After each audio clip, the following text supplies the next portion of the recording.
இந்த 2009 முள்ளிவாய்க்கால் இனப்படுகொலை நடந்தேறிய போது பாதுகாக்கப்பட்ட பகுதி என்று இலங்கை அரசால் அறிவிக்கப்பட்டு அங்கு மக்கள் பாதுகாப்பு உயிருக்கு இருக்கும், குழந்தைகளுக்கு இருக்கும், உடைமைகளுக்கு இருக்கும் என்று நம்பி வந்தவர்களை உலகத்தால் தடை செய்யப்பட்ட ரசாயன குண்டுகளை, பாஸ்பரஸ் குண்டுகளை போட்டு அந்த மக்களை சிங்கள பௌத்த இராணுவ அரசு உலக நாடுகளின் துணையோடு கொன்று அழித்தது.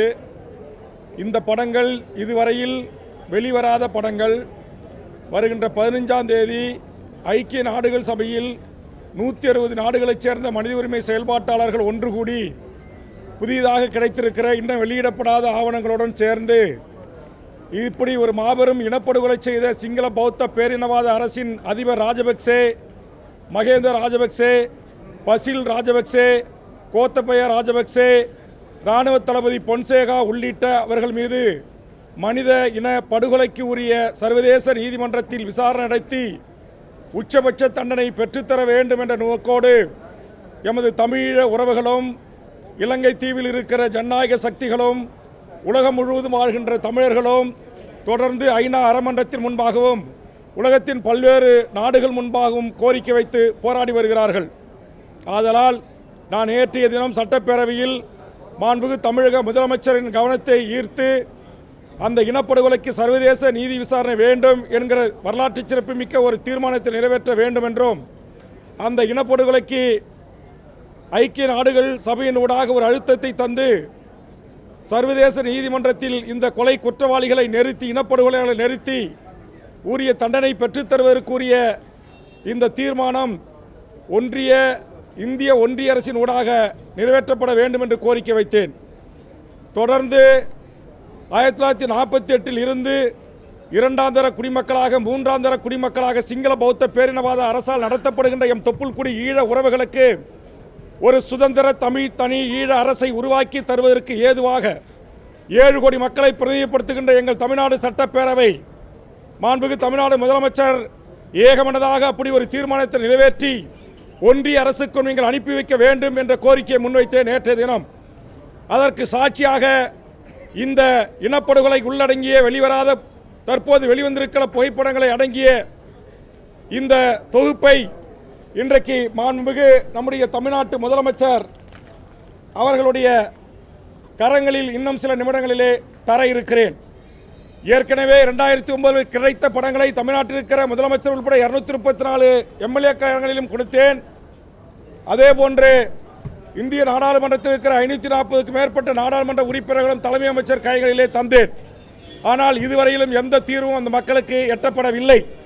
ஆதலால் தொடர்ந்து அந்த சர்வதேச போர் குற்றவாளியாக அவன் அறிவிக்கப்பட்டு சர்வதேச நீதிமன்றத்தில் தண்டிக்கப்படுகின்ற வரையில் உலகம் முழுவதும் வாழ்கின்ற என் தாய் தமிழ் உறவுகள், நம் கண் முன்னாலே அழிந்த எம் தொப்புள்குடி உறவுகளுக்கு உரிய நீதியை பெற்றுத் தருவதற்கு என் உலக தமிழ்ச் சமூகமும் உலக மனித உரிமை செயல்பாட்டாளர்களும் தோள் கொடுக்க வேண்டும், துணை நிற்க வேண்டும் என்ற வேண்டுகோளை முன்வைத்திருக்கிறேன். அந்த அடிப்படையில் தான் நம்முடைய தமிழக அரசுக்கும் தமிழக சட்டப்பேரவைக்கும் இந்த கோரிக்கையை நான் முன்வைத்திருக்கிறேன். அந்த அடிப்படையில் மாண்புமிகு முதலமைச்சர் அவர்கள் கண்டிப்பாக இந்த கூட்டத்தொடரில் இதற்கான தீர்மானத்தை நிறைவேற்ற வேண்டும். இந்த தீர்மானம் இந்திய அரசியலமைப்பு சட்டத்திற்கு எதிரான தீர்மானம் அல்ல. இது ஒன்றிய அரசு ஏன் இந்த தீர்மானத்தை திமுக அரசு இயற்றியது என்று கேள்வி எழுப்புவது வாய்ப்பில்லை. காரணம், தமிழ்நாடு சட்டமன்ற வரலாற்று பக்கங்களில் மாண்புமிகு மறைந்த முதலமைச்சர் அம்மையார் ஜெயலலிதா அவர்கள் இந்த தீர்மானம் நிறைவேற்றப்பட்டு ஒன்றிய அரசுக்கு அனுப்பப்பட்டிருக்கிறது. ஆதலால் தமிழக முதலமைச்சரும் இந்த படங்களை பார்த்த பிறகாவது நிச்சயமாக இப்படி ஒரு தீர்மானத்தை நிறைவேற்றி அனுப்புவார் என்று நான் நம்புகிறேன். அந்த அடிப்படையில் தான் இன்றைக்கும் எனக்கு பேசுவதற்கு வாய்ப்பு கிடைத்த இந்த நேரத்தில் இந்த படங்களை சட்டப்பேரவையில் எடுத்து காட்டி முதலமைச்சர், அமைச்சர் பெருமக்கள், அமைச்சரவை, சட்டப்பேரவையின் கவனத்தை ஈர்த்திருக்கிறேன் என்பதை எனதருமை பத்திரிகை ஊடக நண்பர்களுக்கு தெரிவித்து, எனதருமை பத்திரிகை ஊடக நண்பர்கள் தொடர்ந்து நம்முடைய தொப்புள்குடி உறவுகளுக்கு இழுக்கப்பட்டிருக்கிற மாபெரும் அநீதிக்கு எதிராக அவர்களுக்கு நியாயமாக கிடைக்க வேண்டிய நீதி கிடைக்கின்ற வரையிலும், அதுபோன்று ஐநா ஊடாக ஒரு பொது வாக்கெடுப்பு நடத்துகிற வகையிலும் உங்கள் பேராதரவை தர வேண்டும். தந்தமைக்கு நன்றி கூறுகிறேன். நன்றி, வணக்கம்.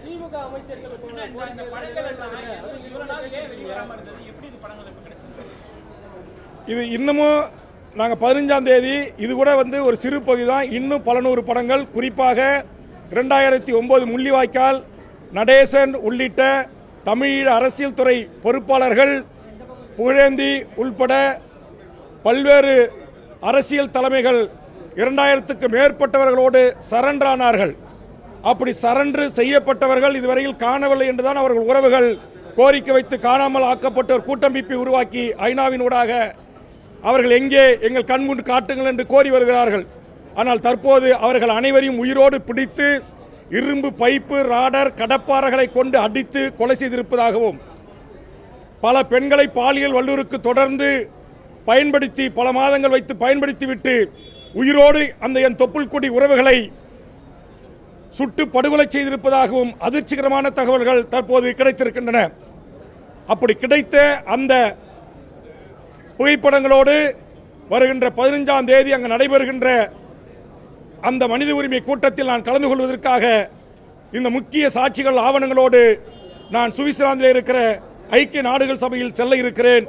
அப்படி செல்வதற்கு முன்பாக இந்த மக்களால் தேர்ந்தெடுக்கப்பட்ட தாய் தமிழ் உறவுகளின் அரசு ஒட்டுமொத்த இதில் திமுக, அண்ணா திமுக, காங்கிரஸ், பிஜேபி, பாமக, மதிமுக, விடுதலை சிறுத்தைகள், சிபிஎம், சிபிஐ, தமிழக வாழ்வுரிமை கட்சி, கொங்கு ஈஸ்வரன், பூவே ஜெகன்மூர்த்தி உள்பட தமிழ்நாட்டில் இடம்பெற்றிருக்கிற அத்தனை அரசியல் கட்சிகளும் ஆதரிக்கக்கூடிய ஒரு விடயம்.